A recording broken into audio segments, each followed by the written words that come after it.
boys in blue are back.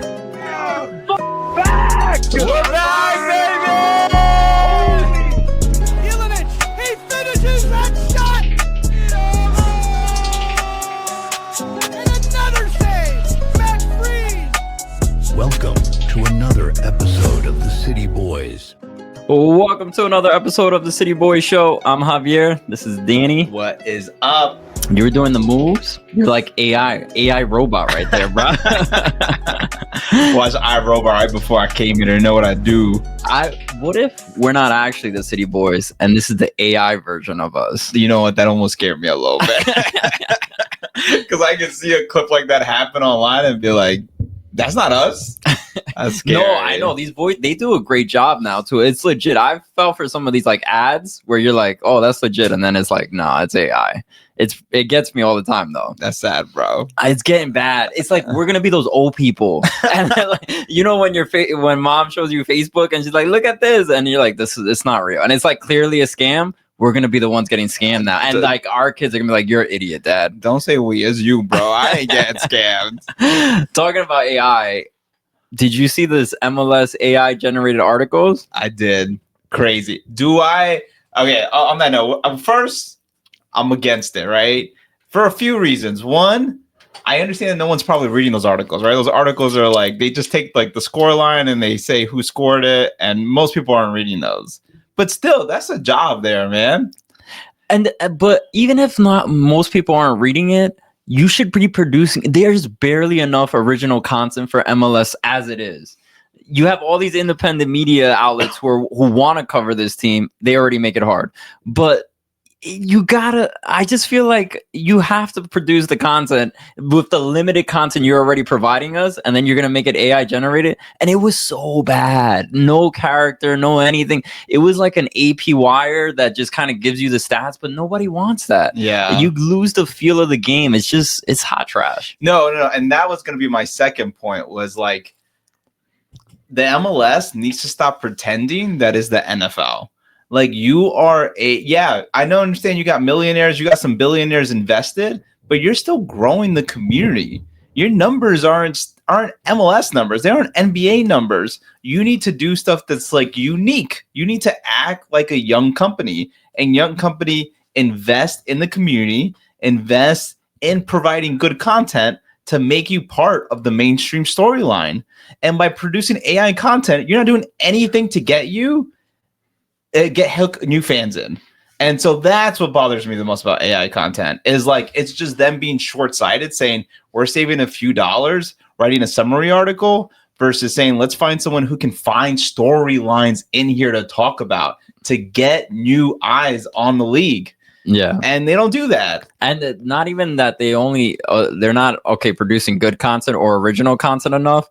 They're also limiting the content that other people can produce. Like, that's an issue. And do you remember who someone wrote an article about it online, and she covers which team was it? The Chicago team, because she covers where do the Bengals play? Cincinnati. The Cincinnati team, also, yes. So she covers Cincinnati, yes, FC Cincinnati. Yes. And what did she say in that? Well, she was talking about things we've talked about, like no access to the locker rooms, limited access to players, kind of the same things that we've talked about. And because she also covers the Cincinnati Bengals, she talks about how, like, they give you one-on-one access to players, they allow you into the locker room, and so, like, you're able to find storylines. I think this is something that MLS, NYCFC keep missing on. It's not just the sport that gets butts and seats. It's also storylines. I mean, look at what Caitlin Clark has done to the WNBA. And, like, is it the best version of basketball? No, but you found a storyline, you found a star, and you made it happen. And they just don't allow the little content creators that are out there making MLS content, they don't allow them the access to find those storylines. Yeah, I feel like it is limited, or you have to like give it in advance, and then it's hard to, when you have outside jobs, you're not just covering this team, that it's hard to, there's not like that wiggle room or that freedom to do things that you want to do. Yes. And the locker room stuff is crazy. I don't know if you saw, but in the MLB, who was it? Seattle just lost, right? They were going to go to the World Series. They lost the final game. But in the locker room, they're interviewing one player, and in the background, you hear the emotions of the other players screaming, so upset, like hitting the locker room. And that's that feel you're really getting for the game. You know what I mean? Like, that's like that raw emotions that, when they come out to the scrum, when they come out to like match area after where it's not in the locker room, you lose that that real emotion right then and there. Exactly. And like, you don't know what's gonna hit, right? They've tried the documentary that they did, right? They've tried other content, you know what I mean? But you don't know what's the thing that's gonna make it viral, that's gonna be like, whoa, we need to watch what's happening. And it could be something that happens in the locker room. It could be a speech that you weren't supposed to hear. You know what I mean? It could be that. You ever seen the Russell Westbrook clip where he's like, yeah, tripping in the locker room? It could be that moment from a player, but a player that we don't even know about, but that people will be like, yo, that was a great moment. And then you want to follow that team, right? Exactly. Like, oh, that guy, who's that guy? I want to know more about him. Exactly. Those emotions is what get people into the game, not just the soccer on the field. Exactly. And so like, they try to find, you can't manufacture those moments, and by prohibiting when you can get access, you are in a way trying to manufacture what viewers should see. I heard a crazy thing, and I mean, I don't think NYCFC is as bad as maybe other teams are, it sounds like, because I heard, like, I think it was the Philadelphia Union don't allow their press members to get video interviews with their players. And it's like, what are you protecting there? Like, what's the difference between getting an audio interview versus a video interview? But people like to see the video. Like, why would you limit your engagement to that? That's just dumb. It doesn't make any sense. I mean, we who post player interviews see how many views and clicks that gets. You try to post that same clip with no one's face on it. It's a lot harder for people to stay engaged with the content. Exactly. And not only that, but like, honestly, outside of MLS, how many people even know the faces? You know what I mean? And you want those faces to show up on someone's Instagram or TikTok, and they start recognizing the faces. They start recognizing the stars. That's crazy. Facts. They got to do a better job. Fuck AI. And Don Garber's got to get stuff together, bro. They were complaining on Reddit that NYCFC may have had an AI article because one of the articles was referencing they were saying, oh, the two U.S. men's national team players came back from NYCFC, and it said Matt Turner, not Matt Freeze, and it said I forgot who was the second name, but it was the second player that's not on our team. But they just said that they used AI to correct the article, like for any like any spelling or grammatical errors, and then it changed the names to. Wait, wasn't that Trey? Wasn't that the outfield? Well, no, Trey retweeted it, and then he corrected it after, and he deleted the tweet and said, "Oh, they actually said it wasn't AI." Oh, okay, got it. Talking about engagement of fans and all that stuff, right? Mm-hmm. Fan Appreciation Day / Decisions Day was NYCFC versus Seattle. You get to the game, and there wasn't much fan appreciation. Did you also notice that they didn't really have that fan fest they usually have, like with the ball pit and all the stuff? And I did notice that. Yeah. Is that a little disappointing? I get it. It was a colder day, and they probably already knew the attendance wasn't as great as probably other games. But they should just have it every game, right? Like, isn't it a standard? What's stopping you from doing it every game? Yeah, agreed. So, especially when there's just not a lot around that area. So, you need to make... Yeah, that's the problem. With nothing else around that area, you need to have something engaging. Yes. And I'm hoping that when the stadium is built,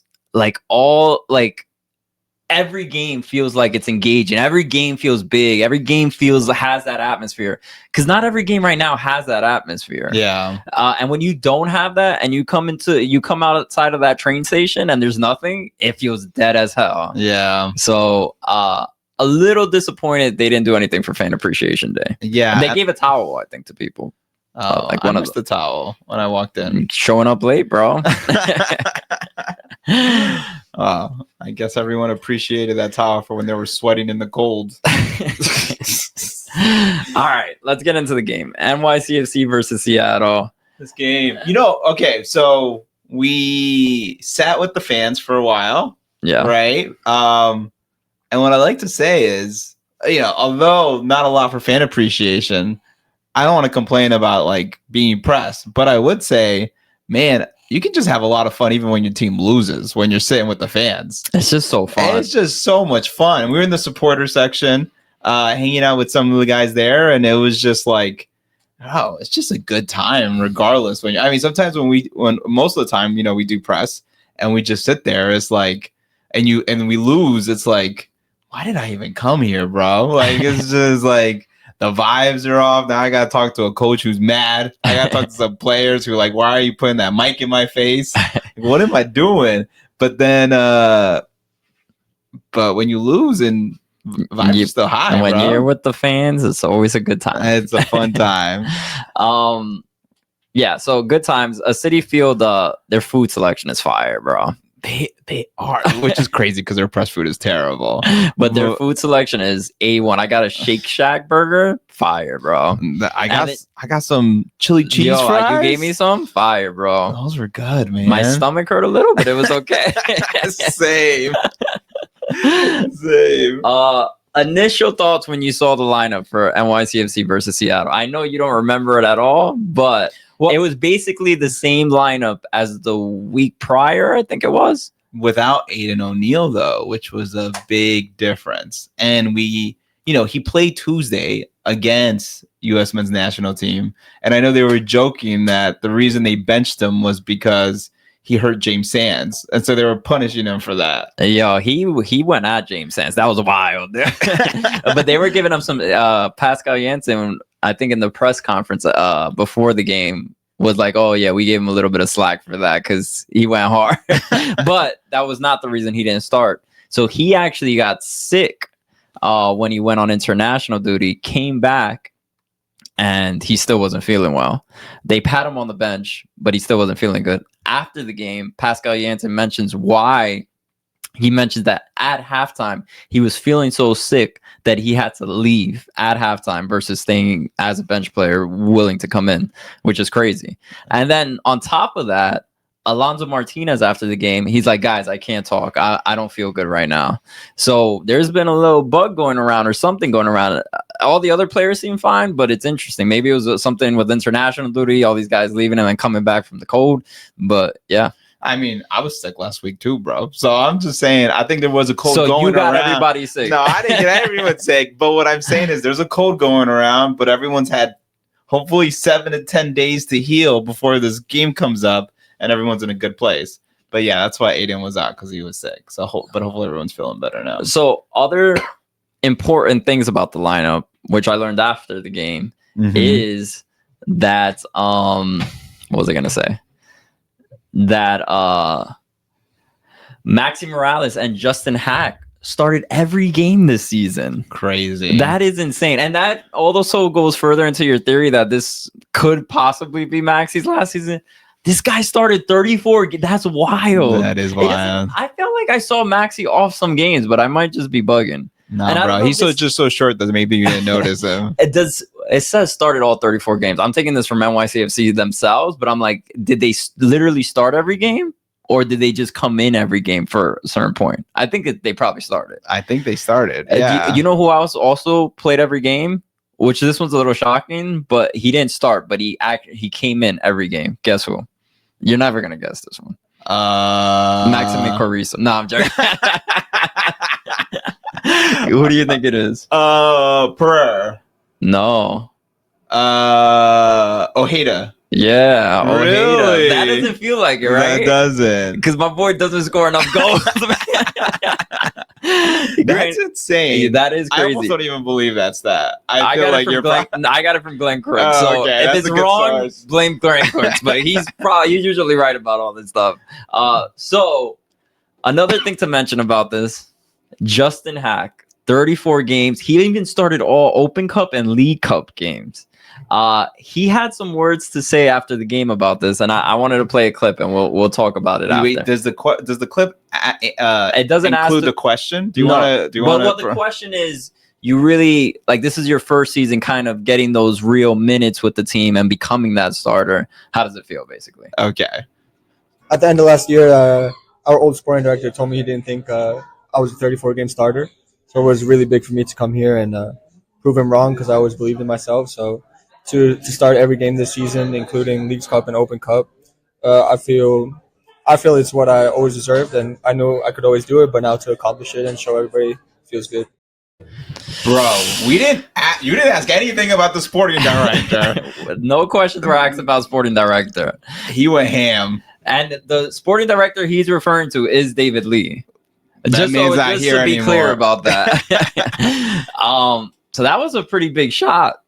I mean, it wasn't asked, but I mean, it was kind of asked in the sense that we were saying, like, did you get Moniz? But what do you think about that? Like, do you think this kind of shifts the way you thought about David Lee, or is this just like David Lee had an opinion about one player and Haak had an opinion about him? You know what's crazy is, sorry, go. No, you go first. Tom Bogart, I think, was he was like making speculations of who David Lee might bring, and I think Justin Haak was one of the guys. So like after this is like, nah, that's not happening, bro. Tommy, you got to get your scoops back in order, Tommy, bro. Scoops. That ain't happening. Haak is never playing for Lee again. My typical hat saying Haak was like, it's either me or Lee, and they let Lee go. Wow, Haak held weight, bro. No, but I mean, first of all, crazy to hear that that's how Lee would talk to a player. You know what I mean? That's kind of what I was thinking too. Like, to just be open like that, like, and maybe, yeah, that's kind of savage. But I mean, I think we talked about it earlier in the season about how like there were early contract negotiations with Haak earlier this season, and then they said you guys are lowballing us, and I can imagine Lee being like, I don't think you're a 34 game starter. Yeah, and then he's like, all right, let me show you. Crazy. I just love how real Haak is. He Yes. doesn't hold it back. Like, he expresses exactly what he feels, and honestly, that's kind of the player you want to talk to. You know what I mean? You want to hear the real story behind what's actually going on. And this team who holds everything back, it's good to finally get information like this. So, and it's just kind of so cool to see his growth. I don't know if you're the first time I ever remember interviewing him was an Open Cup game in Queens and St. John's, and like he was the player that talked to us afterwards in like that classroom setting thing, and he was just like very like quiet, didn't say a lot, and had 20 pimples on his face. And now look at him, all grown up, no more acne, and just being like, I'm boss. It's kind of cool to see that growth. Trey showed him a picture of when he was like this scrawny little kid right before the interview. He's like, oh, look, I just found this picture on my phone. And it was of Haak, like when he was small and skinny. And like, he's like, oh, that's actually kind of crazy. So like to see how much he's developed from now to then, it's wild. Boys to men. Okay, let's actually talk about this game, I guess. I guess. So we're 18 minutes in. We've delayed it long enough, I guess. This game was just like, I don't know. It was just like a game that didn't feel like it was. It feel like we didn't have enough intensity like throughout this whole game. And I feel like we kind of finally picked it up the last 20, 30 minutes. But it's like, this was an important game. This is us going from a 4th seed to a 5th seed. Like, we were in the thick of that. And I felt like we didn't show out. Did you feel the same way? I don't agree on the intensity. I think the intensity was there. It looked like a team that forgot how to play together, in my opinion. I think we had some early chances where we might have been able to execute, but I just think it looked like a team that wasn't didn't know how to finish. And Jansen mentioned that afterwards, like we just weren't decisive enough in front of the box. And I think you saw that, and I think that's what caused us the game, was just not enough goals. And you're playing a team like Seattle that's just like a grown-up team, you know, wins championships, is consistent, pretty much always in the playoffs. They know how to play. And even though they didn't play all their starters, which they didn't, and that's another thing to mention, this game was meaningless for Seattle. You know what? Who I want to give shout outs to, and I don't like giving shout outs to other fan bases, but yo, they kind of showed out for a game that was meaningless in Queens. Like, I'm surprised they had that many fans out there. I mean, Seattle's just like, I feel like their fans are like across the country. It just has a really strong fan base. And when you go to their home games, that's like sellout crowds. So I just think it's one of the like older teams of the league, and you always got to watch out for them. They have a great coach. That guy's been there forever, hasn't he? Yeah. And he had that great quote this year. We have Paul Rothrock, which we saw. I mean, they didn't score until Paul Rothrock came into the game. Yeah. And he didn't score it, but I think, gave the assist to Jordan Morris. So, yeah.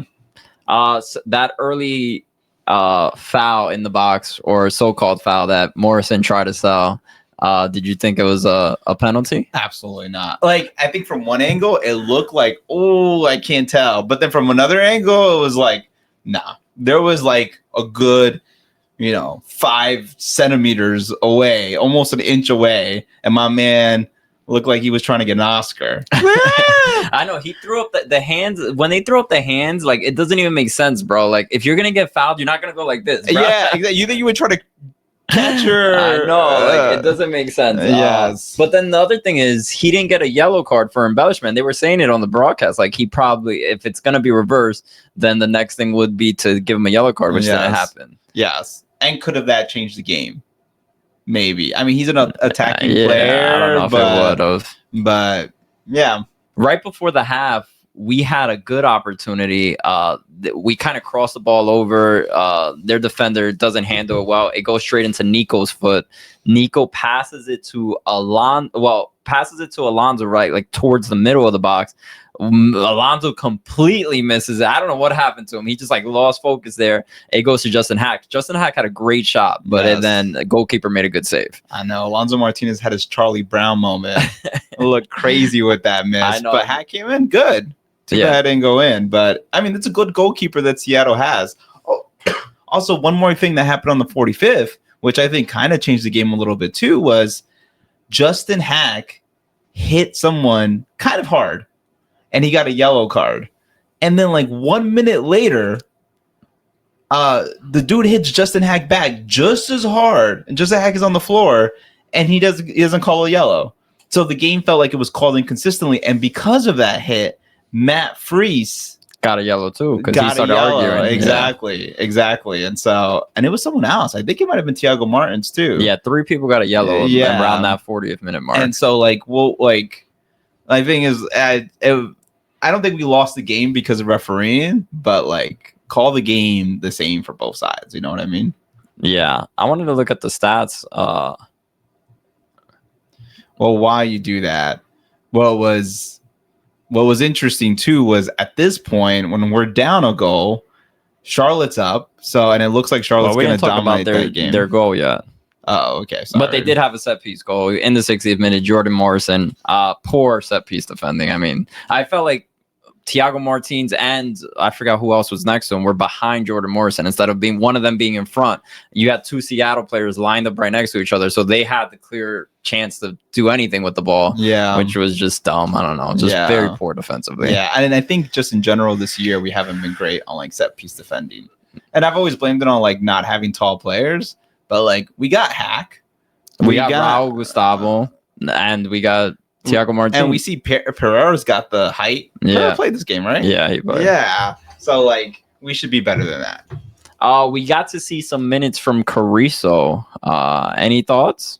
I mean, he did have that nasty pass to Julian, who passed to Nico for the goal. Oh, did you know they count that as a second assist or something like that? I did not know that was a stat.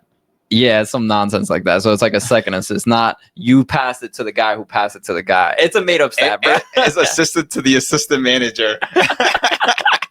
That is hilarious.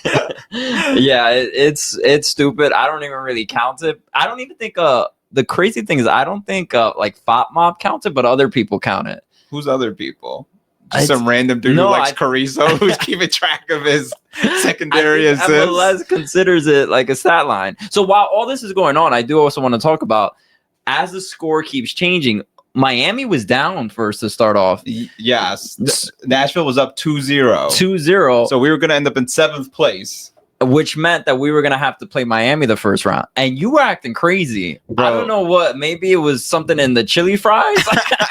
But you were like, let's play them first. Let's play them first. And everybody's like, this kid's an idiot. I mean, first of all, you know, I love getting into fights. When when the situation comes up, I'm ready to put down.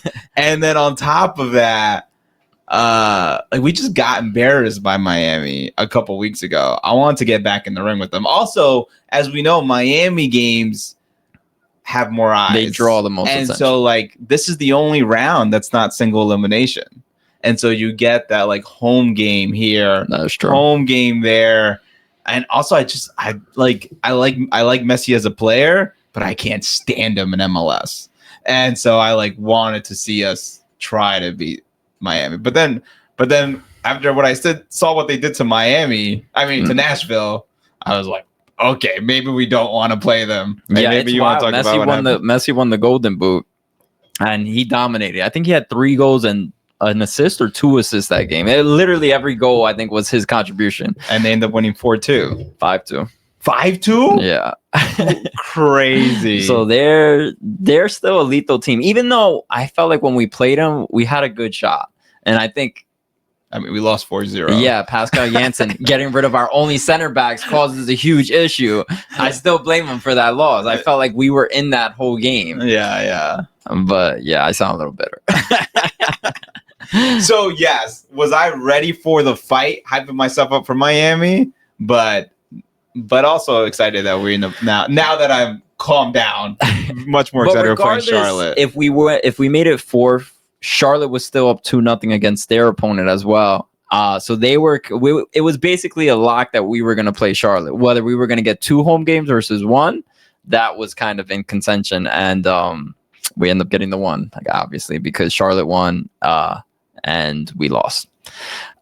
Anything else from this game that's like they had the second header in the 82nd. No. That's when we scored. We scored the Carrizo to Julian, and Nico had the deflection. Not much of a goal. I kind of feel like we got a little lucky. We still did what we had to do, but not the best goal. Yeah. And then Jackson Reagan scores with the header, and that was another poor header, bro. Yeah. It was, I don't know. Yeah, it just felt like if you saw the play, it looked like Carrizo was trying to stop him from getting the header. Yeah. But that guy was like 6'5". And Carrizo, I looked at 5'3". What's going on there? So I think it's one of those things where, like, once again, we're just not great on set pieces, and you got to have the players in the right positions. And like, I don't know what the thought strategy was, but it shouldn't have been Carrizo trying to stop this guy. Martin should have been there. Haak should have been there. And a draw or a loss would have ended up still in 5th place. So who cares? But still, you feel more optimistic about going into the playoffs off a draw. I think that's. We'll get into that. Another key thing that I thought was interesting is I wanted to give Carrizo his shout out for like playing for the under 17 men's national team, or one of those under 20. And then another thing I thought was interesting is Micha got the opportunity to go back to Slovenia, or I forget where he is, where he's from, to play for his national team, and he decided not to do it this time. If you remember, he did it last time. Yeah. And I think that goes to show that he's trying to get back in good favors with Pascal Janssen. So I thought that was actually very interesting. He'd rather not go back so that he can see if he could get some minutes with the team and show his commitment. I don't know if Janssen said anything to him, but I know from our last time, he was giving the vibes that he wasn't focused. So it'll be interesting to see. And don't forget, Micha had an iconic moment last year in the playoffs when we had our away game at Cincinnati, and we won on that penalty kick. So he could have a magical moment. Did he get minutes this game? No, I don't think so. He might have. No, I don't think he got subbed into this game. No. Oh yeah, he did. He did the 77th minute. Okay. So maybe I wanted him to succeed so badly, man. I think it's interesting because I thought he was like homesick and just wanted to be back home, but he didn't have to take the opportunity to go back home. Well, he probably was like, damn, I'm gonna really want to stay home. Maybe not. Maybe it's better not to go home. If I get on the plane, I ain't coming back. But I think he really knows that he needs to get minutes if he does want to go back to Europe. Yeah. Like, he needs to show that, like, get interest from other teams. And the only way you're going to get interest from other teams is if you're getting minutes. Did anyone talk to him after the game? Well, me and Trey talked to him, and that's how we found out, like, this is why I wanted to stay. And he did. So you didn't just speculate that. He said he wanted to stay to get minutes. Well, he didn't say to get minutes, but to be with the squad, he said. Oh, okay. So I mean, I was kind of taking it as like, this is why he's doing it. Gotcha. Without him saying it directly. Okay. And sometimes not everybody's gonna be as direct as Haak, bro. He's a savage. Let's look at the playoff pictures. I mean, we got an interesting first round. That's not the playoffs. There we go. What's your favorite matchup of this first round? Any favorite ones you want to see? I mean, New York City versus Charlotte, of course, Obviously. but we're not going to count that. I'm excited to see San Diego and Portland, man. I feel like Portland is one of those teams that just made it through the wild card round, right? San Diego's the top team, but San Diego's like new money, right? Just joined the league, killing it. Almost won the Supporters Shield. And then you got Portland, who's like a staple for this league. Always is pretty consistent in the playoffs. And I'm like, it's always that rookie season. Can you get past those rookie season shivers? It's your first time in the playoffs. Do you have the experience, even though you have the talent? Do you have the experience to do well in the playoffs? So kind of excited to see that. You know what they kind of remind me of? That St. Louis team when they had their inaugural season, and then they had their run as well. Yes. And they got eliminated first round of the playoffs too, I think, right? I don't remember, to be honest, but yeah, I think they might have. Oh, we remember that they didn't win. I'm going to go with Cincinnati versus Columbus Crew. I feel like that's going to be a fun matchup. That's a real rivalry. Hell is real.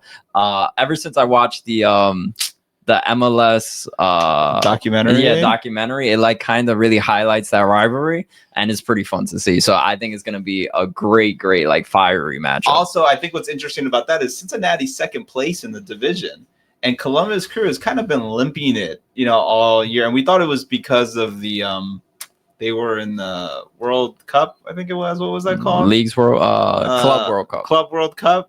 I don't know if they were in that. No, it was the other cup. I don't know.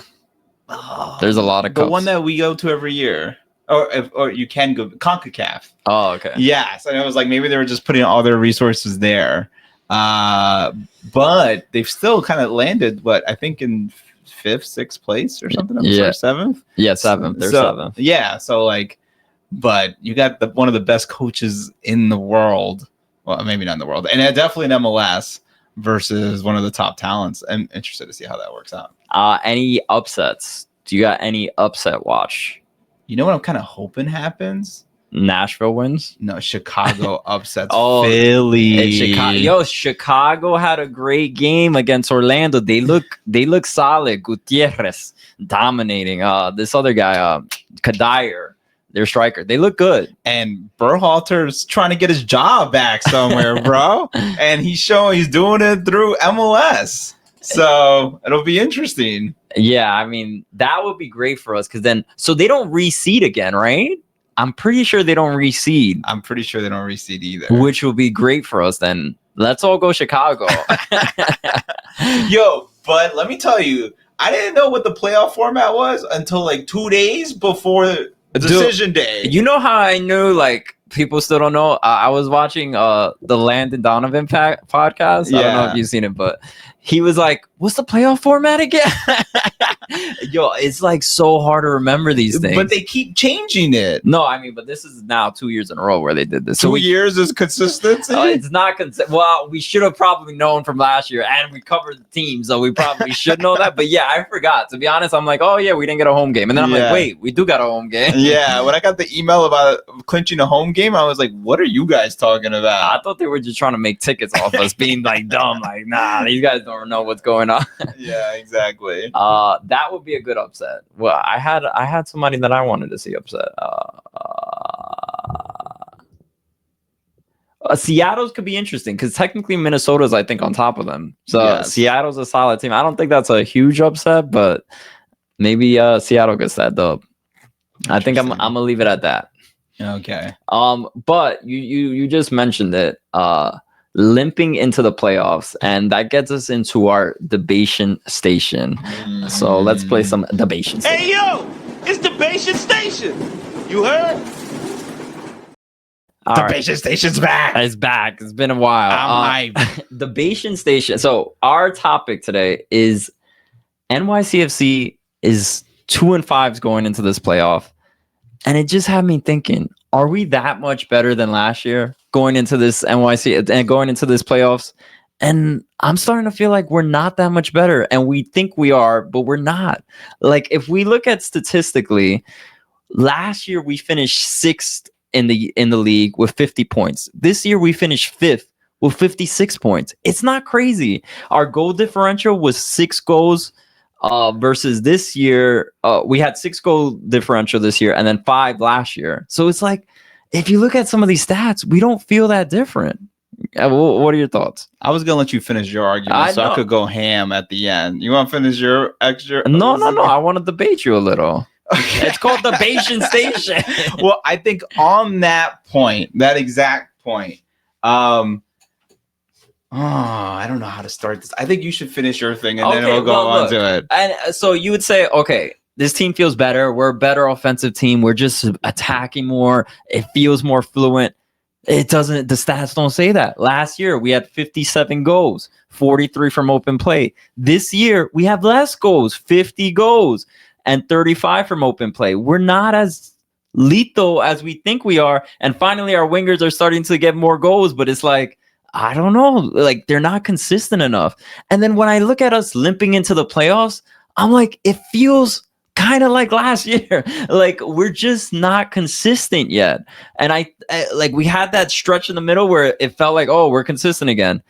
And then we weren't. So it's like, are we that team that we think we are? Because I don't think we are. And the interesting thing is I talked to Tavon Gray after the game and I'm like, oh, does this team feel any different than it was last year? And Tavon was like, no, not really. And it was, for me, I was like, oh, I would think he's feeling a little more optimistic by the way the team is. He did say like Pascal Janssen is a little more to the point and he needs that type of coaching style.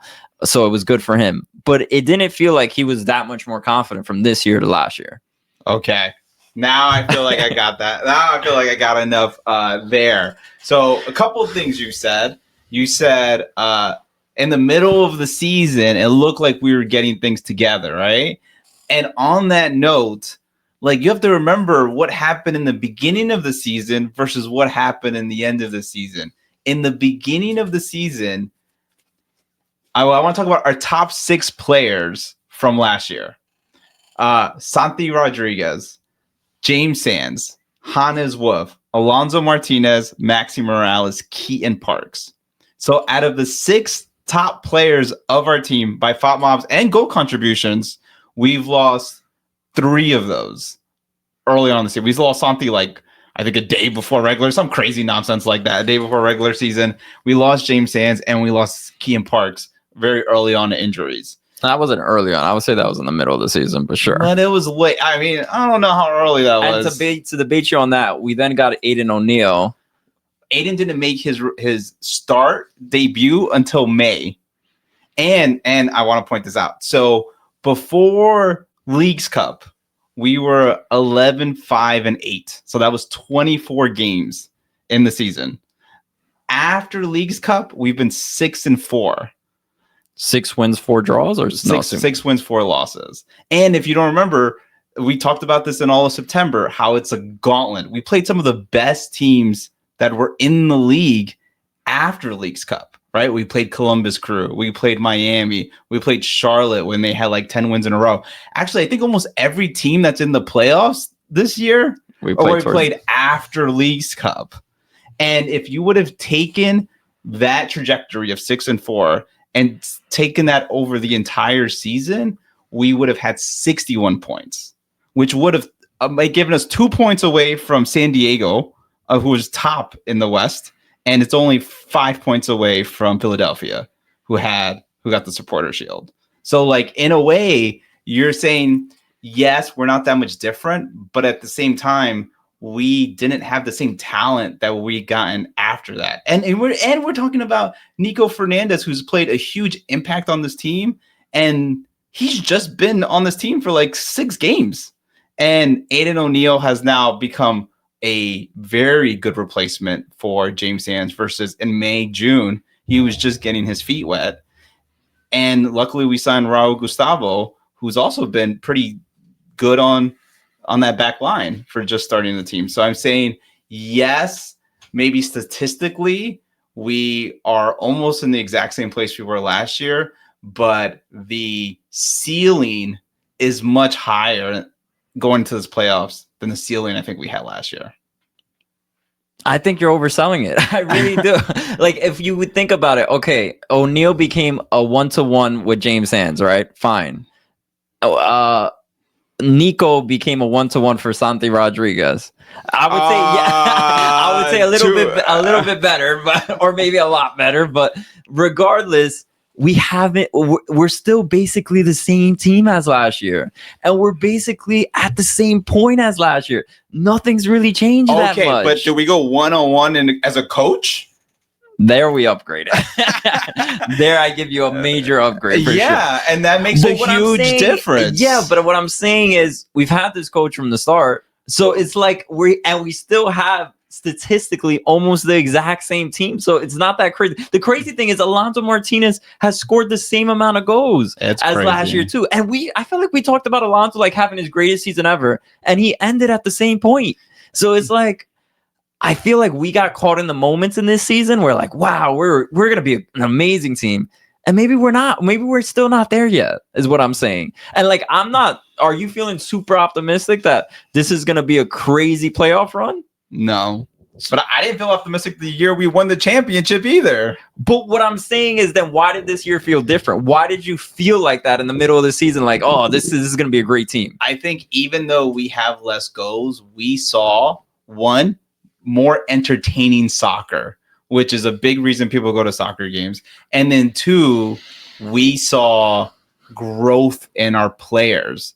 How much have we talked about the growth of Ojeda, the growth of Julian Fernandez, the growth of Pereira, right? Who's had to step in because Kean Parks has been taken off.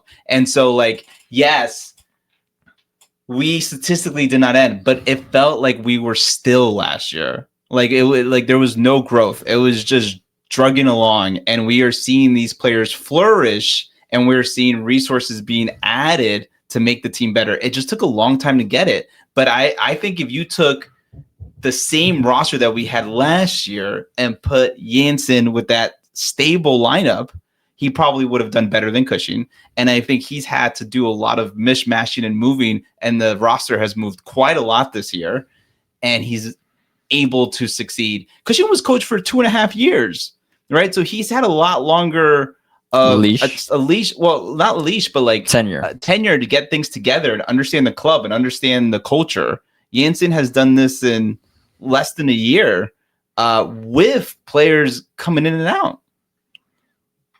I don't know. I still feel like those guys who we want more from are still not providing more. Like, when's the last time Julian scored? It's felt like some time. We were just talking. I don't know if that's true, but I felt like we were just talking about a couple podcasts ago, which could have been 2 months ago because often we record podcasts. But how Julian and Ojeda are becoming super subs. But last year we couldn't even want them to be. We were like, get these guys out of this. I think team. That's the point that like everybody just doesn't know or doesn't like. Even the MLS experts, I feel like they're like, when these wingers are on it, they're on it. But then when they're not on it, we're not that dangerous. That's true. I mean, I will say Hannes Wolf, I feel like it's progressed drastically, and Nico Fernandez is amazing for us. So I still think, yes, we have gotten better, but I don't think it's to the level that we kind of felt. And I don't know if it was just you and me felt that way, but it felt like overall fans felt like a certain aura about this team. Like, this is a dominating team. And now it's kind of fizzled off because they're just inconsistent still. And that's what drives me crazy. And the goal before this season, according to, I think, Pascal Janssen, was to make it to 4th. And we didn't get there. Yeah. So you could technically say this has been a little bit of a failure of a season. And granted, we're in the playoffs. That's the biggest thing that matters. What we do in this playoffs, that it's all about getting in, right? Yeah. But I don't know. I felt like we could have been stronger, or it still doesn't feel like we're as strong as a team as I thought we were going to be under Pascal Janssen. I think when the first 10 games of this season occurred, we didn't think we would be 5th place. So I think now the expectation has been set differently because of the talent we've had and because we still almost ended in the same place. But at a context, if we look at where we thought we would be, especially after Santi left and we didn't replace Santi, I think we had conversations when Santi left that if they don't find a Santi replacement immediately, the season's a dub. Like it's over. And we're fifth in the playoffs, and I'm not scared of Charlotte. And I don't think I felt the same way last year. And when we go into games now, I think, oh, but we have the better coach. So I think we have a chance, even though we might not always have the best talent. And I never felt that way last year. Yeah. So I agree. Statistically, we might not be there, but I think the vibes are still better. Well, yeah, but vibes don't mean shit. But sure. All right. I think we're done with our debation station. Let us know in the comments who won. Yeah, who won? I mean, it better be me. I definitely won. I wanted to eat the chocolate. I should have eaten while you were talking. Well, while you're eating that chocolate, why are vibes a little? I'm working on transitioning. Why are vibes high for the Charlotte game? Because Charlotte did win ahead of us, and they have been on fire the past 2-3 months. But we just beat Charlotte in September, as I just recently won in Debation Station about. And then 2, in the last game of the regular season on decision day, your boy, their star, Zaha, got a red card, which means he is out for the first game of the playoffs. And that guy is their number 1 goal scorer, I believe, and the best player they have. So it puts us in a much better place to win that first away game.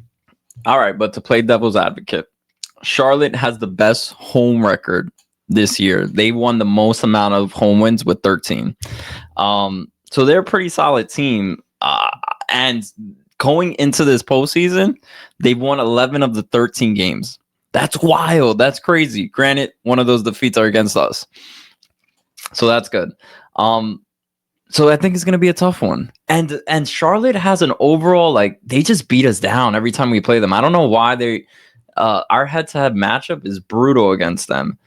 They have 5 wins, 1 draw, and we have 2 wins. So they're overall a pretty damn solid team. The one thing that's going good for us, you mentioned it, Zaha out for this game, right? Which I think it's a little ridiculous that if you get a red card in the regular season, it comes into the playoffs. What's your thought on that? I mean, I'm happy for it now, but I think it's stupid. I mean, it's still the same league. So yeah, but you're going into a playoff. Like, why? That's like a whole different thing. Why wouldn't you want your best stars to be playing in the playoffs? Don't get red cards. I don't know. It's stupid to me. What then? When should he pay the price for the red card? Next season. That's crazy. That's crazy. You'd have all 11 players getting red cards, bro. Second thing is their attacking midfielder, Pep Biel. He's got the most assists for them. Second most goals for that. He's out with an injury. So we got 2 of their most attacking players out against us, which is solid. Yes. And if we win this, I don't want to go forward, but game 2 is going to be played regardless. If we can come out of that game with the win, are there draws in the playoffs, or do you play penalty kicks? Straight to penalties. Okay. So if we win that game somehow, next game, where's it played? Not Cursed City Field. You know what? Yankee Stadium. One thing I will say, we were wrong about City Field. We won a couple playoff games there. We beat Miami there, if I'm not mistaken.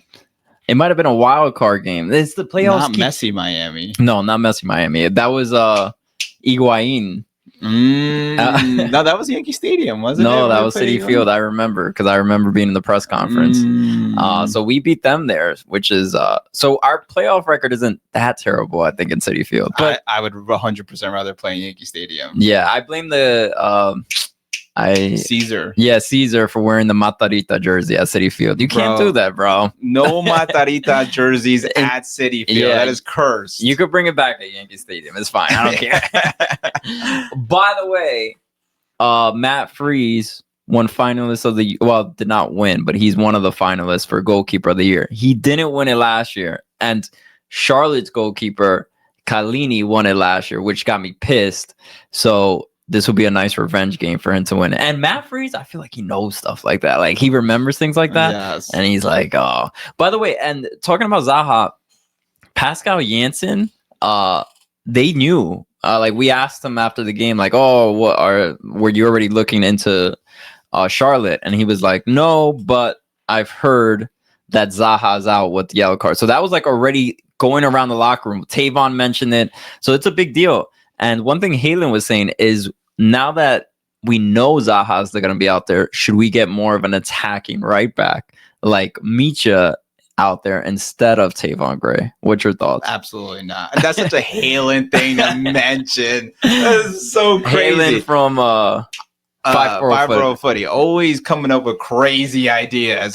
Tavon Gray is a star, bro, and like he is the cornerstone of our defense. And I love Micha, but Micha does not bring that type of lockdown.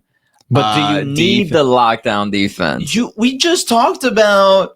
Well, we talked about a lot of their guys being injured, though. I know, but still, it's the playoffs, man. Defense wins games. That's not the phrase at all. I forget what it is. Well, they say defense wins championship, but that's like defense for NFL, wins bro. Yeah, it works for soccer too, bro. You got a solid back line, and no, I would definitely start Tavon Gray. Would you start Micha? I don't know. Oh, yes, because Micha had that iconic moment in Cincy, so I believe in him. I don't think he started that game. I think he got subbed in too. Doesn't matter. He had that moment, so he gets an automatic playoff start. By the way, is this game really at 6:45? It is. Bro, like, it's a Tuesday. I got work. I got a kid. I don't think I could do a live watch along. It's a Tuesday. So we were gonna do a watch along, a live watch along, but I don't know if that's happening. But it's regardless. Like, there's probably gonna be a cool watch party that we could have gone to, and it's at 6:45. Is this 6:45 Charlotte time? Is the same time zone? I corrected myself before. Wait, I'm gonna make sure this time is correct because really Bob Mob be messing up sometimes. 6:45, bro. It's MLS. They had to get on the Spirit Airlines plane. It's the only time they could make it. This is so crazy. And then we have our game is gonna be November 1st at 3:30. Like, bro, we want to fill out these stadiums. What are we doing? At least our game's on a Saturday, but yeah, ridiculous. Yeah. And by the way, and this first round is gonna feel like forever. I think they don't start the second round till like November 18th or 20th. So it's like one of those things where it's going to feel like forever, especially if you win your first two games. Oh, yeah. They start the next round in November 22nd. It is literally not even November yet. And we started round one. I don't know why they always skip that week. They're doing some international stuff in there, right? No. Oh, yeah. Well, are all the games going to be done by November 9th? Yes. And then there's 11-12 days off because there's something happening. That's what happened last year too. They're so bad with the schedule. Did we ever end up talking about switching the schedule and like the rumors we heard about that? Probably not. I don't know. We don't talk anymore. We don't talk anymore. Well, on that note, well, we didn't talk about it. This comes back to this crazy playoff format that they have. I think there's been real conversations about for the 2027 season moving to the European thing, and to do that, having a shorter 2026 season. You got to, because you're going to have the World Cup too. It doesn't make sense to have it. It's going to be ludicrous to have them. So enjoy this playoff format while we have it, because it's all changing maybe next year.